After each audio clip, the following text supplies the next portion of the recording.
recent Gallup poll, it showed President Biden's approval rating tanking, with a majority of 53% disapproving of his performance, part of the fallout from a cascade of crises and marking another hurdle for the administration. Joining us right now to share his analysis, Washington insider Armstrong Williams. Happy Monday to you, Armstrong. Good to see you. Good morning, Jan. You know, a big week for the president and his domestic agenda. As we know, he's hoping both bills will make its way through Congress, the bipartisan bill as well as the reconciliation bill. Will we see, first of all, any of those bills pass this week, do you think? And what do you make of those poll numbers? It could be a massive failure. Biden is caught between progressives demanding that the bipartisan infrastructure bill can't pass the House before the reconciliation bill passes the Senate. And then on the other hand, you got these uncompromising moderates in the Democratic Party that are saying the bipartisan bill must pass the House before anything moves forward. I think the poll numbers are very generous to the president. I mean, from what we've seen, from the images, from the economy, the chaos that ensues him, his refusal to have press conferences when he was sitting in the room with the Prime Minister of Britain, Boris Johnson, and when they were trying to take questions, his staff were yelling over him because they're afraid of what he may say, that he's unprepared. So I think the numbers are very generous to him. The problem is that he actually thought his administration, it was just enough to defeat Trump. As if to them, Trump was a nightmare. They needed something different. They forgot the fact that they needed to govern.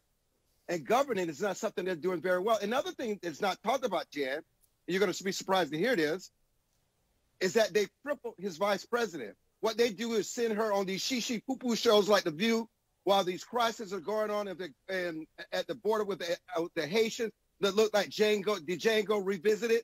And they put her in these positions that make it appear that she's non-substantive. Somebody within that administration has made a decision to cripple her, to chain her, and not allow her to be effective. And so therefore, she gets all this criticism, but you can blame it on the feet of this administration and crippling her ability to enhance him.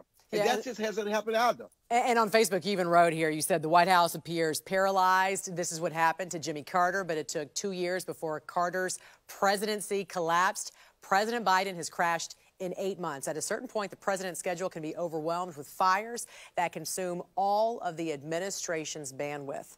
Armstrong, all presidents, of course, have faced a fair share of issues during their presidency. How have President Biden's first 8 months in office compared to what we've seen from other presidents in the past, Trump, Obama?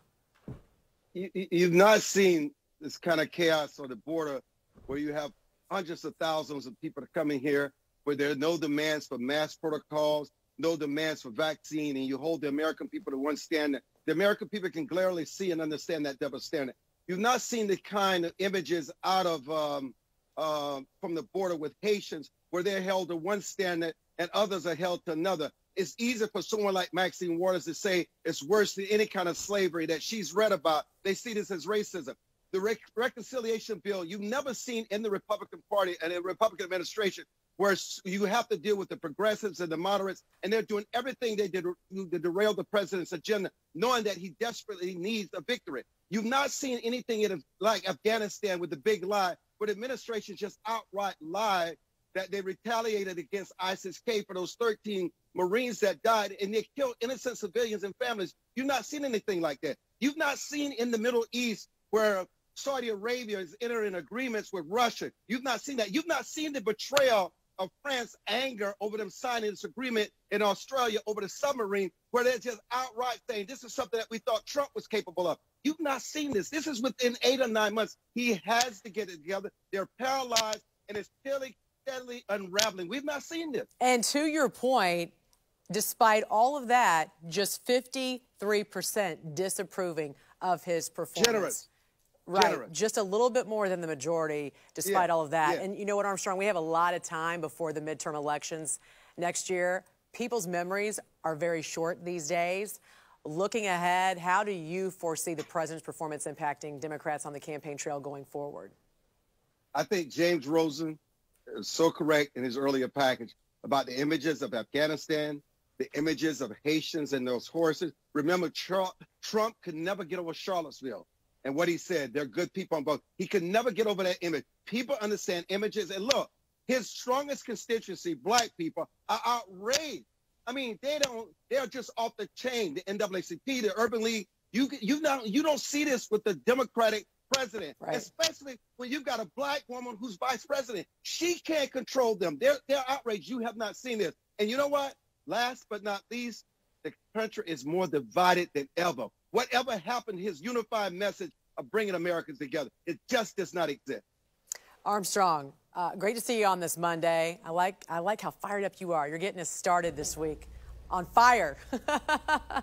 Hope you have a great week, my friend. We certainly appreciate it. Have a good one. Thank you.